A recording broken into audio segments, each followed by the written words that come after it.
झगड़ों की कसरत, कत्लों की कसरत, रोज एक कत्ल हो रहा हमारे शहर। अब आप बोलेंगे इतना बड़ा शहर है, बहुत से शहर है, हर जगह हो रहा क्या? और कौन मुसलमान मुसलमान को कत्ल कर ले, और छोटी छोटी बातों क्यों। मगर बड़ा बदतरीन मामला है ये, हमारे दीन में जान को बड़ी अहमियत दी गई है। अल्लाह ताला कुरान में फरमा रहे हैं कि नाहक कोई किसी को कत्ल करा, कान्ना का कत्ल नासा जमीआ, कुरान कह रहा है सारी इंसानियत को कत्ल कर दिया। और अगर कोई जाने जो है नाहक बचा ले रहा, किसी की जान देना नहीं है, उसकी जान की हिफाजत कर ले रहा, तो कान्ना का अहयन्ना सा जमीआ, कुरान कह रहा है तमाम इंसानियत को बचा लिया, एक इंसान को बचाया, मासूम जान।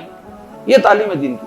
और कुरान में अल्लाह ताला फरमा रहे हैं, आयत पाक का मफहूम है, कोई जानते बूझते किसी मुसलमान को कत्ल कर दे तो उसका दायमी ठिकाना जहन्नम है, हमेशा हमेशा रहेगा उसमें। बोले अल्लाह ताला, अल्लाह अकबर। ऐसी वईदें, जान की कोई अहमियत ही नहीं। चूंटी भी आप बेवजह नहीं मार सकते, ईजा पहुंचा रही है आपको बोल के मारते आप उसको, लेकिन बेवजह किसी को नहीं मार सकते आप, हक नहीं है आपको।